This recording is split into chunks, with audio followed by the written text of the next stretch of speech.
I want to welcome you to the keynote event of the 26th Annual Western Jewish Studies Conference. My name is Alan Levinson, and I want to welcome you on behalf of the Schusterman Center for Judaic and Israel Studies at the University of Oklahoma, and indeed for the University of Oklahoma. I want to thank a few people for our approximately 50 or 60 participants who've been giving papers and chairing. Thank you for braving the hassles of air travel.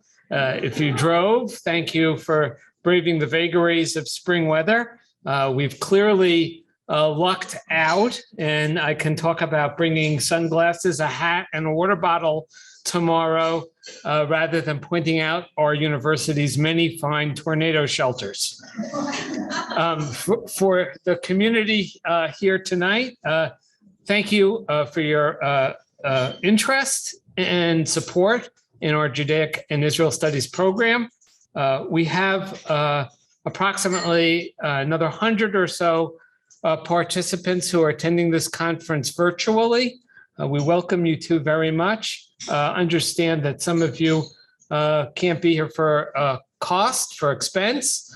I learned today that some people from the state of California couldn't come here for a variety of legal reasons. I thought Oklahoma was special, but apparently Oklahoma is on the list with about 20 other states where, well, you just can't go.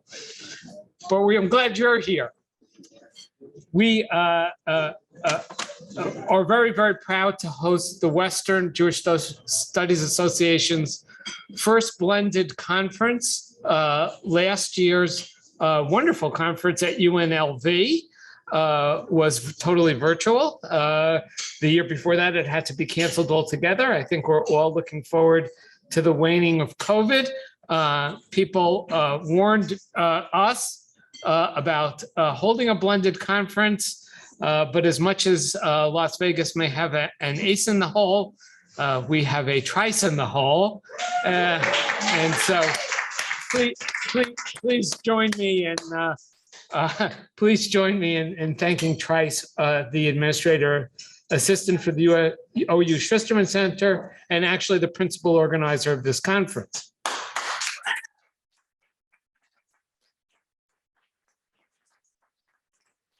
I'd like to thank the staff at the Thurman White Center, maybe not the most beautiful building on campus, but one that has the best audio-visual system. And with one minor flaw, today's blended sessions went off hitchlessly. So I'm very thankful for that. Very thankful for Mr. Kyle Butcher here at Headington Hall, where we are tonight, and the tag team of Lisa Tucker and Deborah Foster of OU Foundation.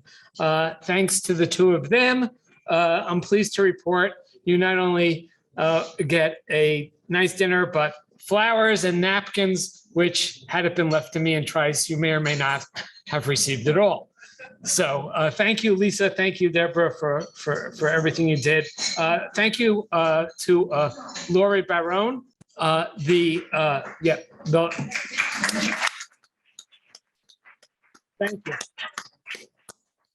you.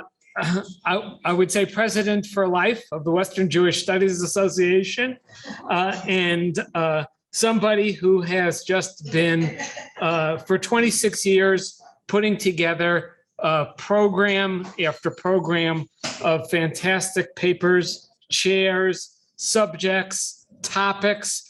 All of you who are here today, I don't need to tell you really what a great conference it was, and actually is, because we have another day tomorrow. This year, Lori had to deal, and the Western Jewish Studies Association Executive Board also had to deal with time zones because Europe and Israel are either 6 and 7 or 7 and 8 hours, depending on when daylight savings time is or isn't. And so in order to not have papers being presented at 3 in the morning in Tel Aviv, Lori had to deal with that too, and he did.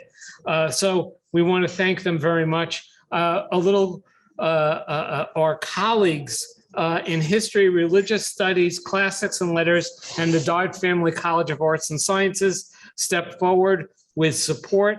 I want to thank Alyssa Faison, Dione Moody, and Scott Johnson, the chairs of these respective departments, which along with a grant from Oklahoma Humanities and the OKC Jewish Foundation Federation, enabled us to hold this conference.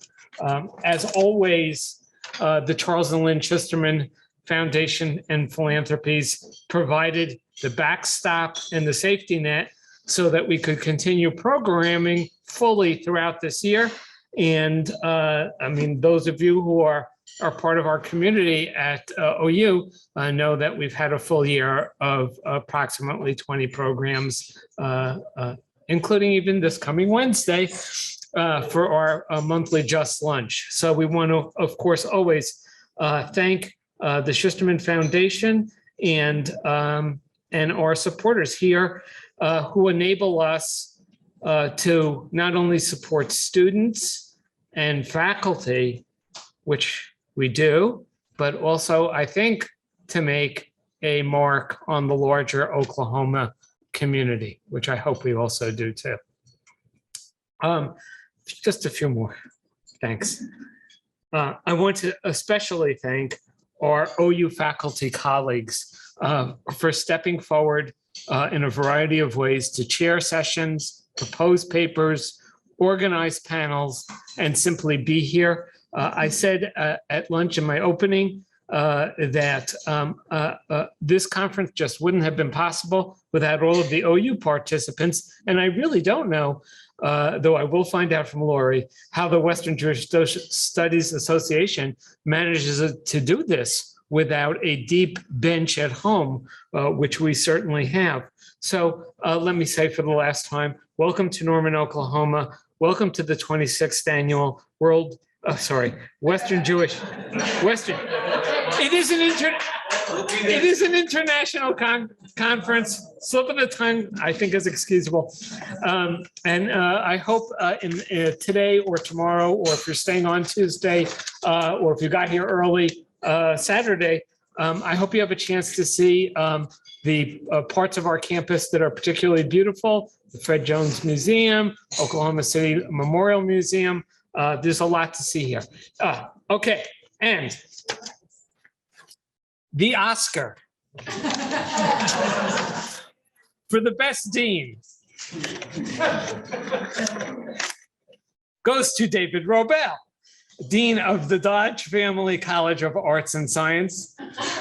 An exceptional scholar and teacher, Dean Robel has won many awards, honors, and holds the Merrick Chair of Western American History and was the inaugural holder of the David Boren Prize.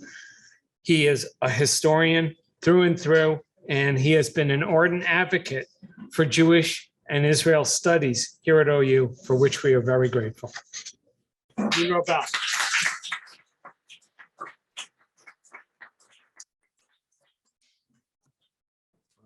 Thanks so much, Alan. Thank you to everybody for being here.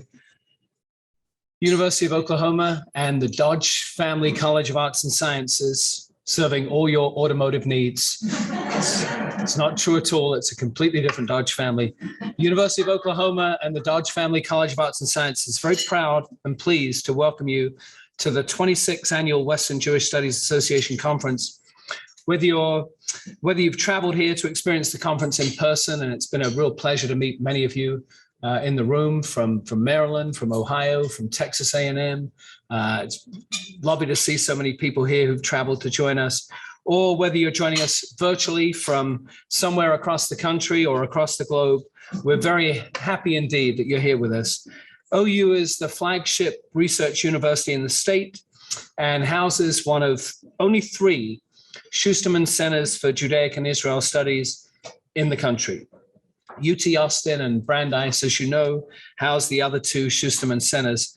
Now, I know these 2 centers are wonderful too, but my role as Dean of the Dodge Family College of Arts and Sciences, home of our OU Schusterman Center, is to let you know that while our famous football stadium, which you can see over here, is often referred to as the Palace on the Prairie, our Schusterman Center is widely recognized as a prominent jewel in the crown of our vibrant intellectual community at OU and across the state. We're deeply proud of the great work that the center does in supporting undergraduate and graduate students, our faculty, and providing an ever-engaging and innovative and always constructive and respectful forum for the exchange of ideas. The current incarnation of this WJSA conference is a blended international conference. The WJSA began as a regional conference, but we're now pleased to welcome scholars from across North America, Europe, and Israel.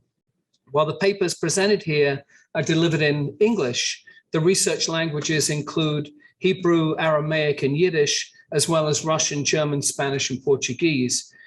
Hope everybody enjoyed today's impressive lineup of panels.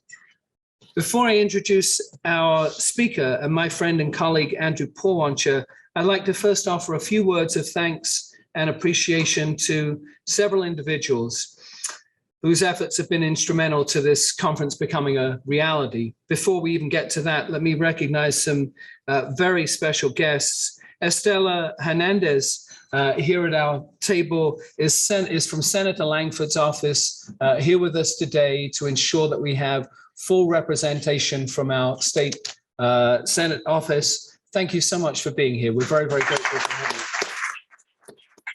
you. Lisa Tucker from the OU Foundation. Is Lisa still here with us? She's here. Oh, round the corner. Well, Lisa helps ensure that we do things legally. So we're very, very pleased about that. Alyssa Fezon, the chair of our history department, is here with us. Of course, I oversee all of the departments and schools in the college. So far be it from me to show any bias towards one, but the history department, which also has a very close collaborative role with the Schusterman Center, is one of the great departments at the institution, and we have one of the great chairs at our university here with us. Alyssa, thank you for being here.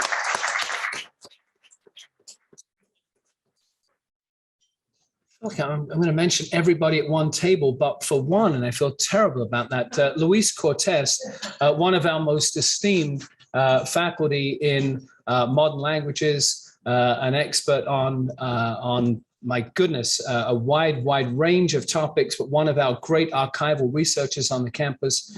Luis, you're always a voice of reason for us as we try and work through difficult issues. We're very, very glad to have you here. Thank you, Luis. I don't know why we don't have a completely empty table. We have the best university photographer in the country, if not the world. Travis Capitan is here taking pictures. So that's not an empty table.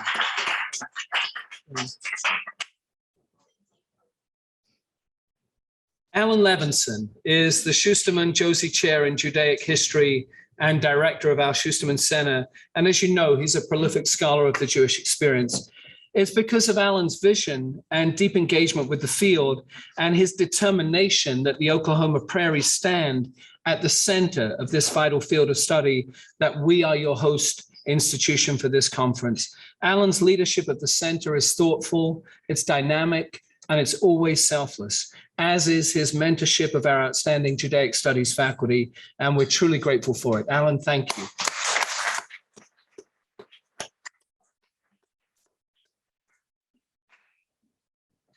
Trice Hyman holds MAs in both history with a Judaic Studies emphasis and international studies. Trice is the administrative staff person who's been mentioned previously, whose careful efforts behind the scenes have been absolutely essential to the success of this conference. Those efforts are an important reminder that so much of what we do in the academy rests on the strong and often enormously patient shoulders of our committed and talented staff members. Trice, thank you so much for everything you do.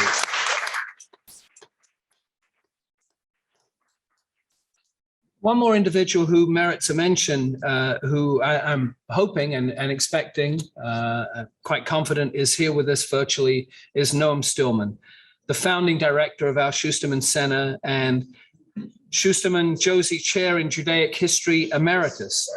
Noam, as you all know, is a prolific and internationally renowned scholar of the Islamic world and Sephardi and Oriental Jewry. Noam retired from OU in 2015, and his legacy lives on in the center, the foundations of which he built. So thank you, Noam, for all you've done for this center, for the college, for OU, and for building the Jewish community in Norman, Oklahoma. Thanks, Noam.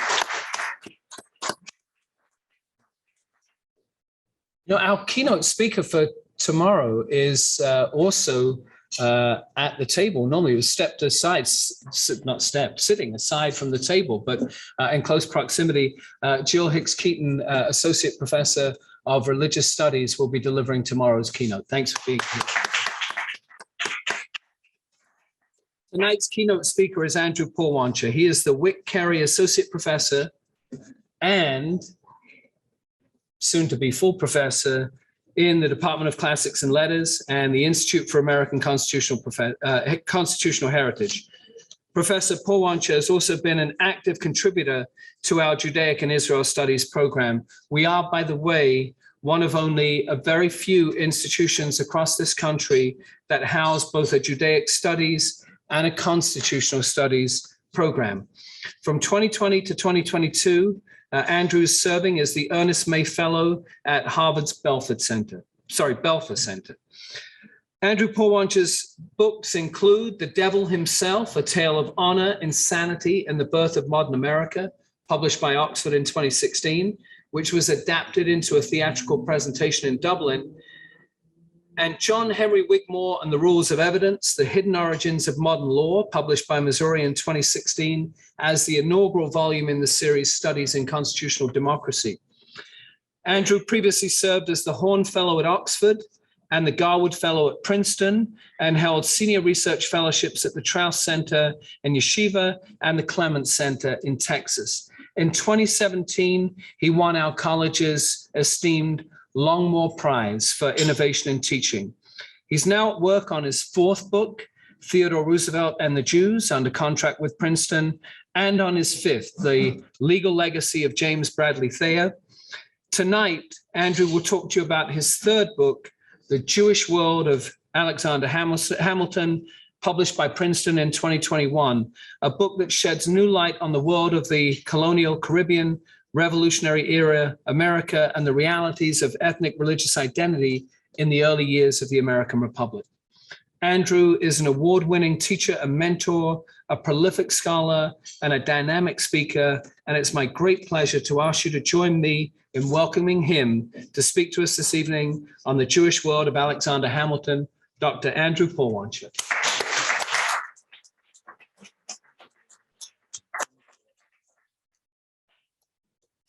Thank you so much to our dean. 10 years ago, when I was fresh off the plane 2 days from my dissertation defense and came to Norman, David Robel, we had just poached him from UNLV, and he and I were starting at OU at the same time. And he had some more experience than I did, and helped me write my first book proposal and helped me talk through peer review and fellowship applications early in my career when I really needed mentorship. And I'm still very grateful for all of that. And I also want to thank, in particular, as relates to this project, Professor Levinson. He's the first person that I came to with this idea about Alexander Hamilton. And he has been a constant source of support and encouragement through the nearly 7 years it took me to research and write this project. And if you think I'm just saying kind things about him because he happens to be sitting right here, you can open the acknowledgments of the book and you will see him very prominently thanked. And he's not the only one in this room who's thanked Professor Cortez, Professor Hicks-Keaton. There's so many people here at the University of Oklahoma that make this an extraordinarily enriching place to work on Jewish studies. And I'm hugely grateful. And I'm grateful also to all of you for being here, and to people from all over for tuning in. I appreciate you sharing your evening with me. You could have been anywhere in the world, but you're here with me. So let us begin. Thousands of miles from the old world, on a sun-kissed island in the Caribbean, a young boy named Alexander Hamilton began a most unlikely journey. Through force of will and strength of intellect, Hamilton overcame his troubles as a penniless orphan to become one of the founders of the American Republic. Historians have long been captivated by Hamilton's story, more recently, theater audiences. And yet, for more than 2 centuries, there are critical aspects of Hamilton's life that have remained submerged for centuries. I believe that Alexander Hamilton was, in all likelihood, born and raised Jewish. And uncovering the truth about Hamilton's roots is not just a matter of historical curiosity. It provides the key to unlocking why Hamilton, more than any other American founder, became a champion of American Jewry against the forces of anti-Semitism. To make the case that Hamilton probably had a Jewish identity, I would have to make the case that his mother, Rachel, was probably Jewish, going by a conventional halakhic, legally Jewish definition. And I'll say as a caveat that when I talk about Jewish identity, the question before us is not one of a simple Jewish, non-Jewish binary. There are at least 8 identities that we can think of as Jewish. And if there's any room that could think of more, I'm sure it's this one. Personal identity. Do I myself consider myself Jewish? Public identity. Does the Gentile community around me consider me Jewish? Communal identity. Does my local Jewish community think of me as Jewish? Legal identity. Am I Jewish according to Jewish law? Devotional identity. Do I adhere to the devotional obligations of Judaism? Universal identity. Would any Jewish community globally consider me Jewish? Cultural Jewish identity. The question then is not simply whether Hamilton was Jewish or not, it's whether he was Jewish in any of the word's multiple meanings for any period of his life. Now, we know that his mother, Rachel, was not born a Jew. And so I would have to make the case that Rachel converts to Judaism prior to Alexander's birth. And my case for her conversion begins in 1745 on the Danish Caribbean island called St. Croix, which is today part of the US Virgin Islands. It was at that time part of the Danish kingdom. And it is there that Rachel meets and marries a man named Johann Michael Levine. It is my thesis today that the balance of evidence, and it's admittedly probabilistic, the balance of evidence suggests that Johann Levine was Jewish, that Rachel converts to Judaism to marry him, and that although she bears Alexander out of wedlock to a Gentile, still she chooses to raise her son in her adopted faith of Judaism. So let us begin with Johann Levine. And I refer to him as Levine because that is how Hamilton spells his last name. Hamilton scholars have insisted for generations that Johann Levine was not Jewish because supposedly he's not identified in the Danish land records and census registers from St. Croix as a Jew. Well, I went down to St. Croix, thanks to a generous grant from the College of Arts and Sciences. I really was doing work. And I went to Copenhagen, where the bulk of these records are now housed. And it turns out these scholars were right, that Johann Levine is not identified as a Jew in the records. And this would be problematic for my thesis today had I not also discovered that every other known Jew on the island is also not identified as Jewish in these records. Here's an example of an entry for a known Sephardic Jew, Moses Mendez, and nowhere does the Danish word for Jew, Joder, appear on this record. This is one of dozens upon dozens of examples that I unearthed. And this is the entire basis for denying Levine's Judaism. I have a photo of me at the Danish National Archives and another photo of me expressing shock at my findings. So what else do we know about Johann Levine? Well, we know that his name was Johann Levine. His name actually appears in a variety of spellings: Lavian, Lewin, Levin, among others, several spellings of which match how Jews of Levitic descent spelled their surnames in the 18th century. We also know that he had come from a different Caribbean island that had a large Jewish community, that he was disproportionately likely to conduct business with Jews at a time when Jews tended to conduct business among themselves. He worked as a merchant, a typical Jewish profession at the time. And Hamilton's own grandson explicitly identified Levine as a rich Danish Jew. So if Johann Levine were in all likelihood Jewish, is it possible that Rachel converts to Judaism to marry him? Well, consider this. Rachel and Johann have a son a year after their wedding named Peter Levine, and they do not have this son infant baptized, which was standard practice for island Christians. Years later, as an adult, Peter Levine joins an Anglican church. But in order to join this church, he has to get an adult baptism. And so I don't know how legible this is for you folks, and maybe you can take my word for it. But this has also now been digitized since I started this research, so you can fact check me later. But on this record, you have the birth dates of everyone who's being baptized into this church. And Peter Levine alone is born in 1746 for a record that's more than 20 years later. Right? Everyone else is being baptized as an infant, not Peter Levine. He's baptized under circumstances that only make sense if he's converting to Christianity. And I have a lot more that I say in the book about Anglican baptismal theology. And if anyone wants to get into that in the Q&A, I'm happy to dig deeper on that point. Now, Hamilton scholars are mired in the assumption that Johann, Rachel, and Peter were all cradle-to-grave Christians. And so they are baffled by Peter's need for an adult baptism. But if Johann Levine were in fact Jewish and Rachel converted to Judaism to marry him, then this, of course, would make Peter a Jew, and his need for an adult baptism in order to join the church, this long-standing mystery among Hamilton scholars, is suddenly easily explained. But that's just one piece of evidence for you to consider.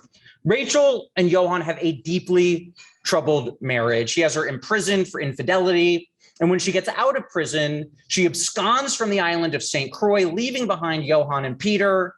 And she winds up on the British Caribbean island of Nevis, where I am supposed to be leading, pandemic permitting, a Hamilton-themed study abroad trip in January of 2023, which there's a lot of student enthusiasm for, through President's Leadership Council. So we're excited about that. Now, on Nevis, Rachel bears Alexander out of wedlock to a Scottish colonist named James Hamilton. And James is unquestionably a non-Jew, but there are compelling reasons to think that Rachel actually raises Alexander in her adopted faith of Judaism. Now, if Alexander were born Jewish, we would expect that he would be circumcised; if born Christian, baptized. There are unfortunately no surviving circumcision records for any of the Jews that were living on Nevis at the time. There are, however, extant baptismal records which show no entry for Alexander. But even more compelling than that is the fact that when Hamilton was young, his mother enrolls him in a Jewish school where we know that he begins rudimentary study of the Torah in the original Hebrew, because he tells his children later that when he was little, his teacher at the Jewish school would put him on a table so they would be eye level, and he would recite to her the 10 Commandments in Hebrew. Now, I did not discover these facts. Hamilton scholars have long known that there's no surviving baptismal record, that he goes to this Jewish school. How do they make sense of these curiosities? They say, well, he was born out of wedlock, and so he must have been denied an infant baptism on account of his illegitimacy. And if he can't be baptized into the church, he can't go to the church school, and that must be why he goes to the Jewish school.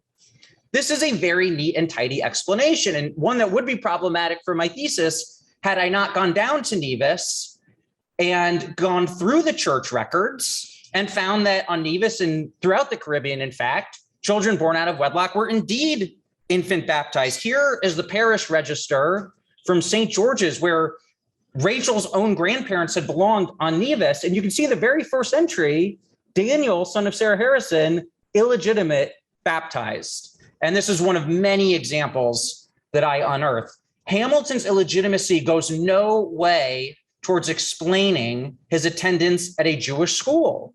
Moreover, Hamilton scholars make a critical error in assuming that a Christian child would have just been welcomed into a Jewish school in this time and place. Jewish schools were, of course, religious instruments. They existed to turn Jewish children into observant Jewish adults, to instill in these children a strong sense of Jewish identity, to cultivate in them a shared sense of Jewish peoplehood with their co-religionists on both sides of the Atlantic throughout the diaspora. And there's a Talmudic prohibition that many people interpreted to bar Jews from teaching non-Jews the Torah.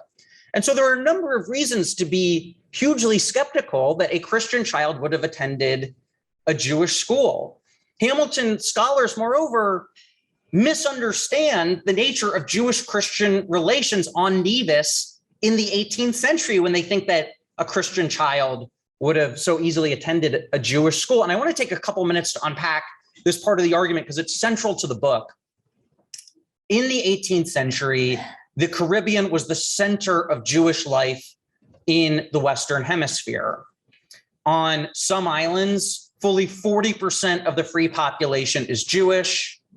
On Nevis, where Hamilton grows up, 25% Jewish, right? These aren't Boca Raton numbers, but they are respectable. There's a single Dutch island in the Caribbean that has more Jews on it than in all of North America.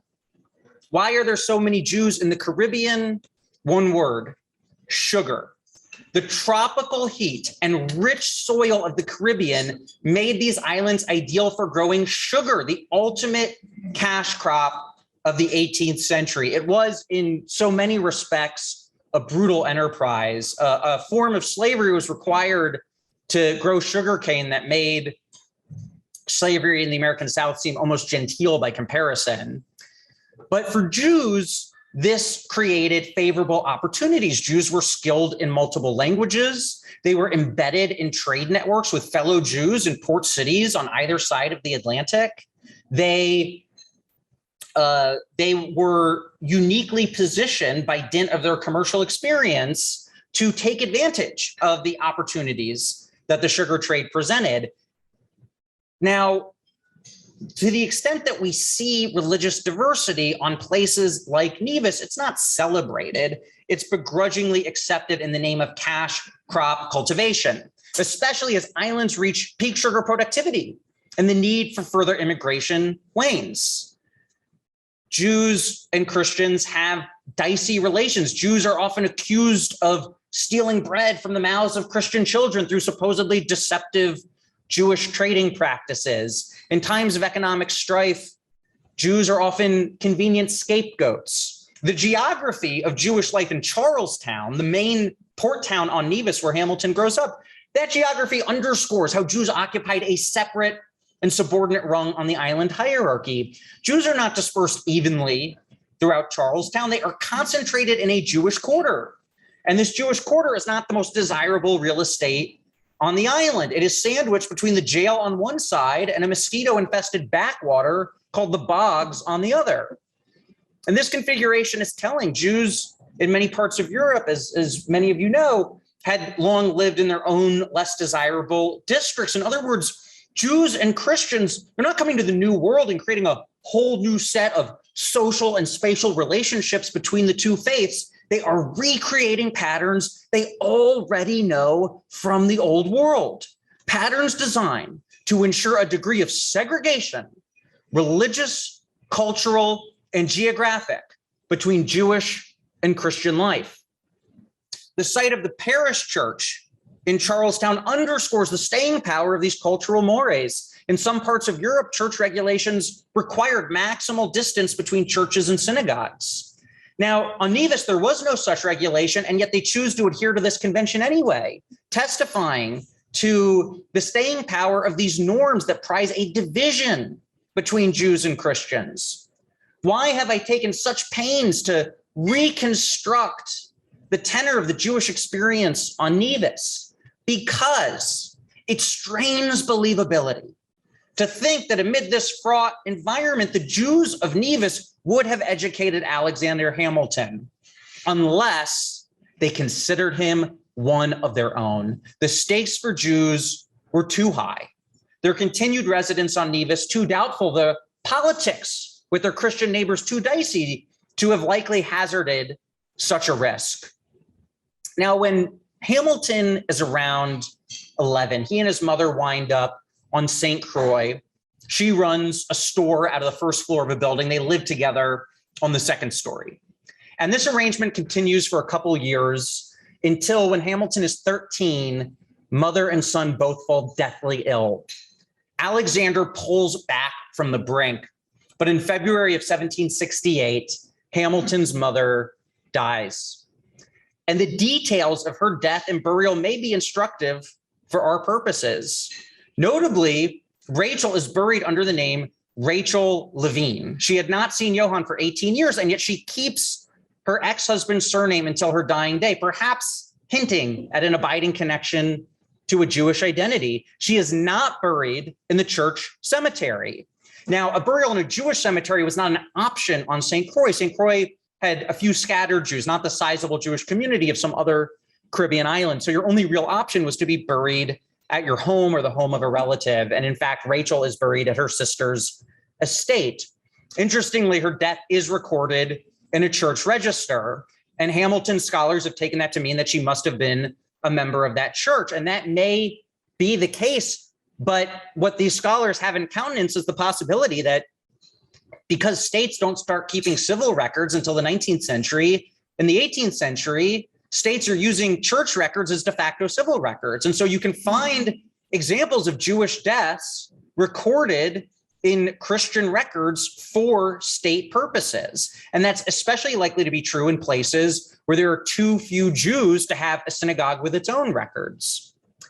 A number of Hamilton scholars mention that a Christian clergyman presided over her funeral. And this too might be problematic for my theory, except there's no evidence for it. If every Hamilton scholar who makes this claim just cites another Hamilton scholar who makes this claim. It's wholly circular. It is yet one more fiction in the mythology that continues to shroud our understanding of Alexander Hamilton's early years and kin. Now, if Alexander, in all likelihood, did have a Jewish upbringing, when does he start identifying as Christian? I strongly suspect that any Jewish identity he might have had dies with his mother. At this point, he's no longer on Nevis, home to the sizable Jewish community that had educated him. His mother is gone. Any familial or communal ties to Judaism would have been severed. It's not difficult to imagine that a youth as plucky and precocious as Alexander Hamilton would have been disinclined to compound his troubles as a penniless orphan with a second-class religious status. A recently unearthed court transcript from Hamilton's teenage years on the Caribbean, and this is all in Danish, so you don't have to squint too hard. Unless you know Danish, then squint. A recently unearthed court transcript from when Hamilton was 17 years old suggests that, yes, Hamilton was identifying as a Christian by his teenage years, and two, he was a new member to the Christian faith. After Hamilton's mother's death, until he's 18, he's living on the Caribbean as an orphan. And when he's 17, during this interim period, he is called to give testimony in court. And he's brought to the witness stand and he's assessed by opposing counsel for his competency to swear on the New Testament.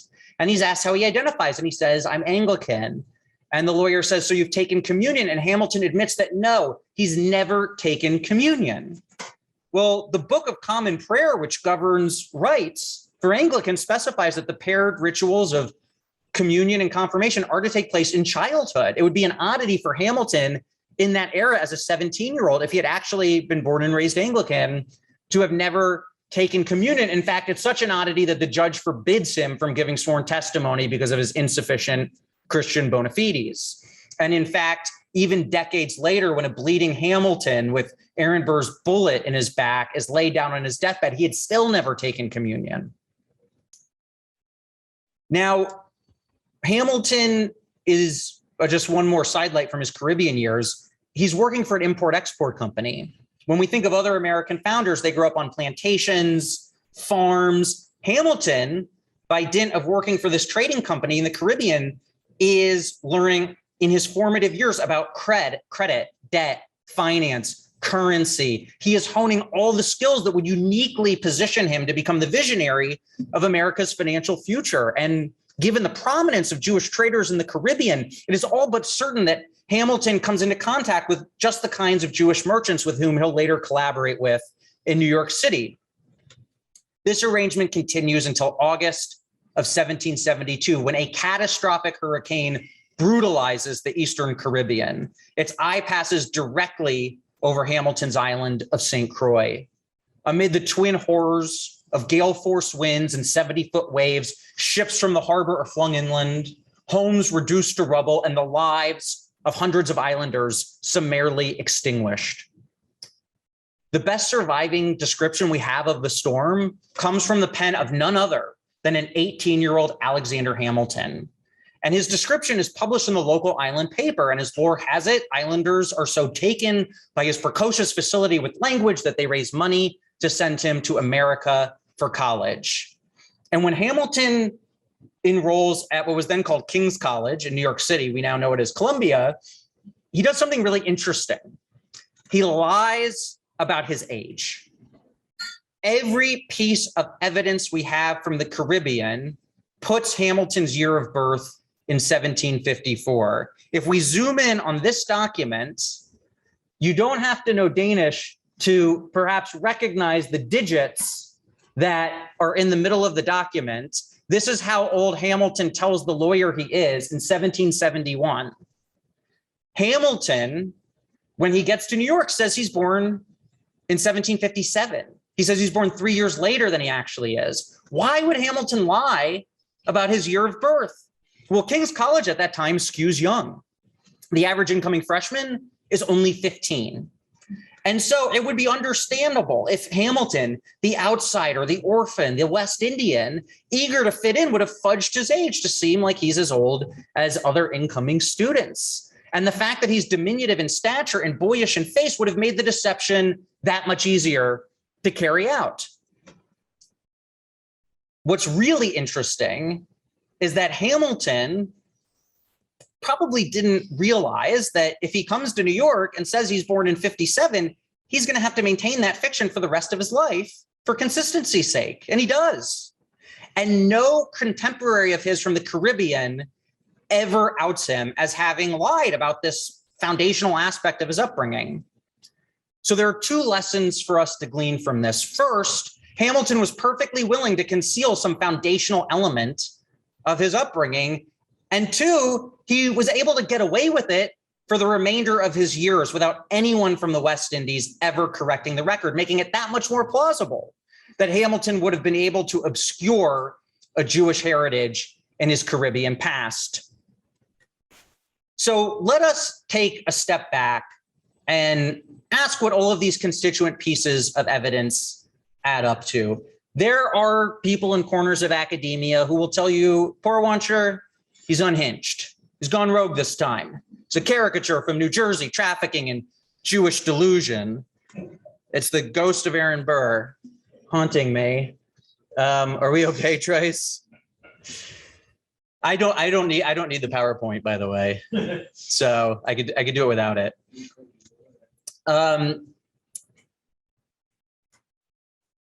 I realize the notion that an American founder may have harbored a secret Jewish identity sounds on its face a little outlandish. But I'm reminded of a famous quote from one of Hamilton's rivals, John Adams, who once said, "Facts are stubborn things." So let's take an inventory of the relevant facts. Johann Levine had a surname with spellings that match how Jews of Levitic descent spelled their surnames. He conducted business with Jews, came from an island with a Jewish community, had a Jewish profession, is identified by Hamilton's own grandson as a Jew. Rachel marries him, has a child for whom there's no baptism, who gets a baptism as an adult under circumstances that only make sense if he's converting to Christianity. She has this other son, Alexander, for whom we also have no baptismal record, whom she enrolls at a Jewish school at a time when we have very strong reason to believe that the attendance of any given child at a Jewish school in these years creates a strong presumption of that child's Jewish identity. She then is buried under her ex-husband's surname. She's not buried in the church cemetery. And Alexander Hamilton, as a 17-year-old, is forbidden from giving sworn testimony because he has insufficient Christian bona fides. And when he gets to New York, he proves both willing and able to hide elemental aspects of his West Indian youth. If we insist on adhering to the unfounded article of faith that these people were all cradle to grave Christians, these are really inconvenient facts. Hamilton biographers have glossed over these facts or used words such as shocking, mysterious, and inexplicable to describe them. My book proceeds from the foundational premise of all research, which is that the best argument is the one that accounts for the most evidence. Now, to be sure, if it is problematic to suggest that Alexander Hamilton and his family were categorically cradle to grave Christians, it would be equally problematic to take a maximalist view that they were all cradle to grave devout Jews. We have instead a massive evidence that suggests that Hamilton and his relatives were Jewish in some senses of that term for some periods of his life. Hamilton and his mother in particular were marginal people. It would be altogether unsurprising if in the fluid world of the 18th century Caribbean, they lived in the margins of different faiths at different times. Hamilton in his adulthood doesn't breathe a word about a Jewish background to anyone, much less identify as Jewish. In fact, he doesn't breathe a word about his personal history at all, even to his own family.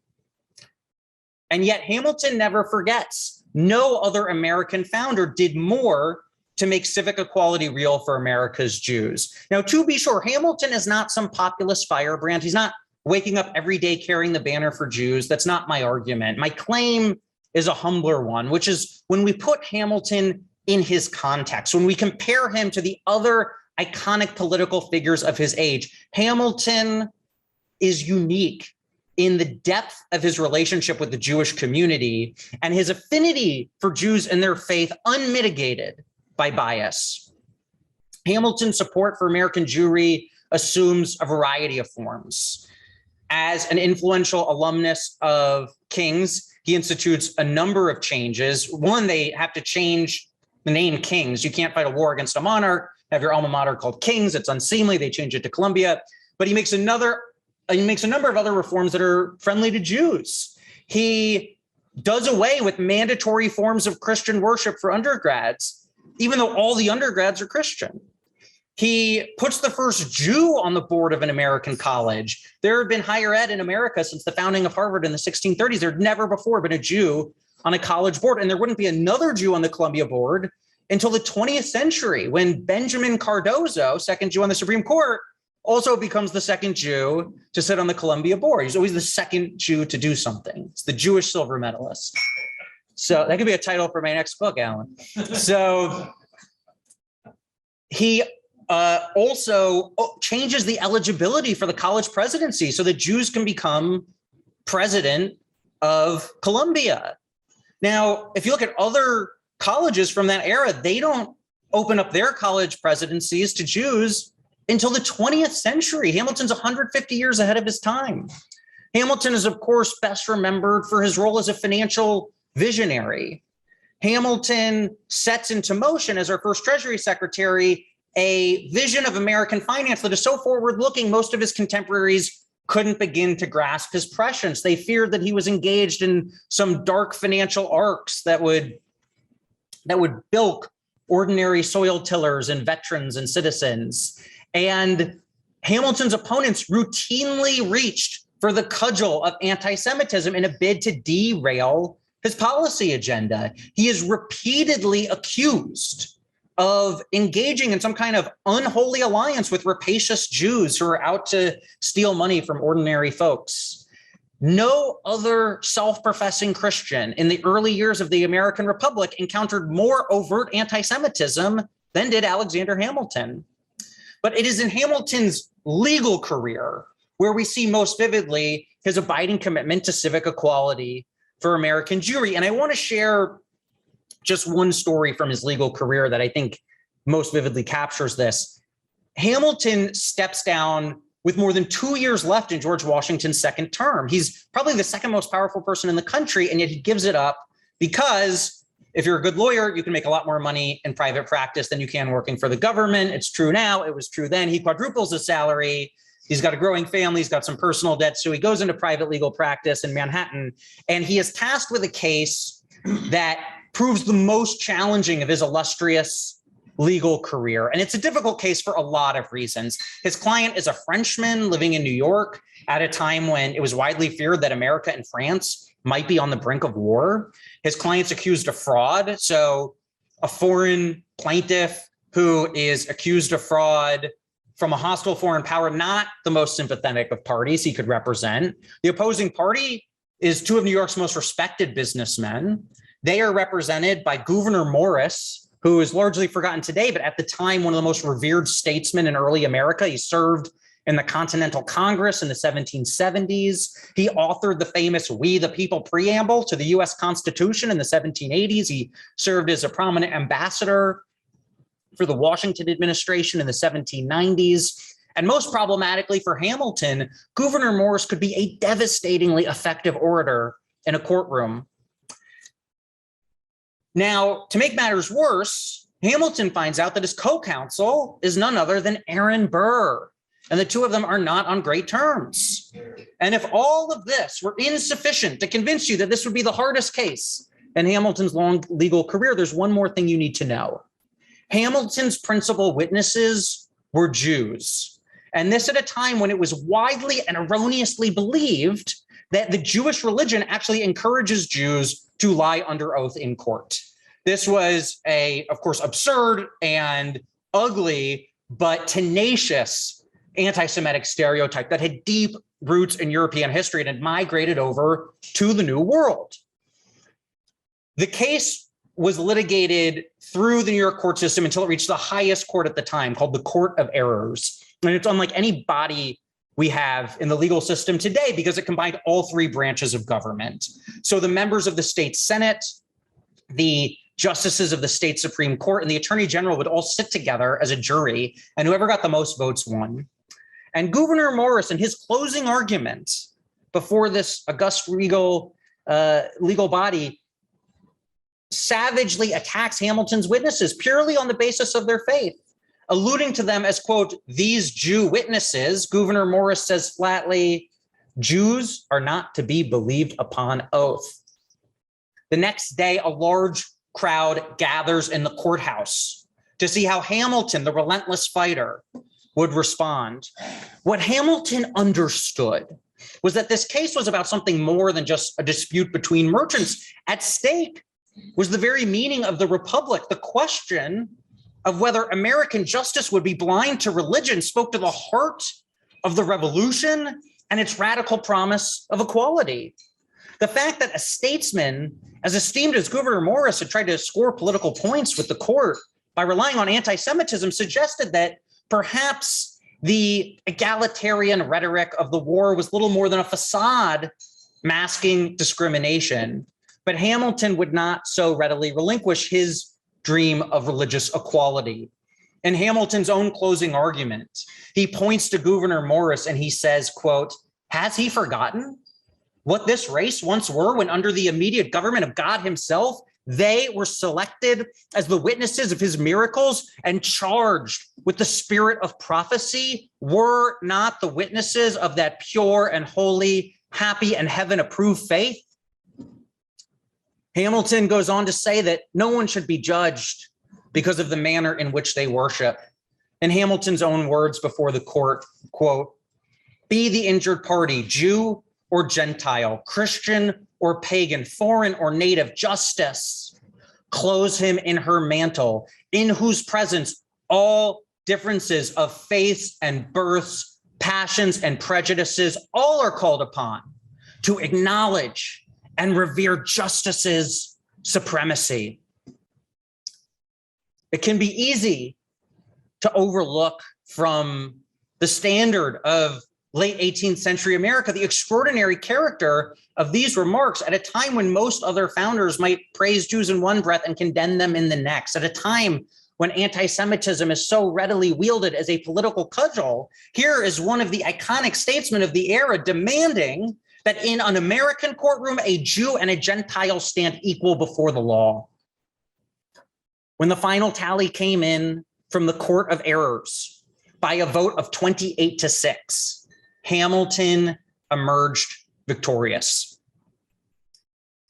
Let me say a word in closing about what I see as some of the striking parallels between the history of the Jewish people and Hamilton's own unlikely story. Jewish tradition teaches that Jews were robbed of the land that God had promised Abraham. Amid the resulting diaspora, Jews were outsiders in other places. In society where power was rooted in land, Jews could not own land. Jews had to become tradespeople, intermediaries who developed linguistic and financial acumen by virtue of their marginality. And for those Jews who made it to America in Hamilton's era, they held out some faith that this new republic could be their new Jerusalem. So it was with Alexander Hamilton. He too knew what it meant to live on the margins. He too developed skills in languages and in commerce in order to survive. And he too came to America looking for a redemptive homeland. Hamilton once wrote of the Jewish people, quote, "The progress of the Jews has been and is entirely out of the ordinary course of human affairs. Is it not then a fair conclusion that the cause is an extraordinary one, that it is the effect of some great providential plan?" Perhaps Hamilton saw some divine intervention at play in his own unlikely rise from Caribbean orphan to American founder. It was precisely because Hamilton and his Jewish allies were outsiders that they were able to become consummate modernizers. In a world that was largely rural, they flocked to urban life. In a world that was predominantly agrarian, they were drawn to trade and finance. In a world where loyalties often lay with your local state first and the country at large second, Hamilton and his Jewish compatriots believed in the promise of a unified American nation. It has been said that if you want to see a monument to Thomas Jefferson, you can go up to the National Mall in Washington, D.C., and there you will find carved from white marble a beautiful memorial honoring the author of the Declaration of Independence. But if you want to see a monument to Hamilton, look all around you every day. We are living in the future that he envisioned. What Hamilton understood was that the American future belonged not to the children of plantation aristocrats. It belonged to the urban, to the commercial, to the enterprising, to the immigrant, to the polyglot. It belonged to people like him. It belonged to people like his Jewish allies. If Jews were not yet fully accepted in the America of Hamilton's day, they surely could be in the America of Hamilton's dream. Thank you.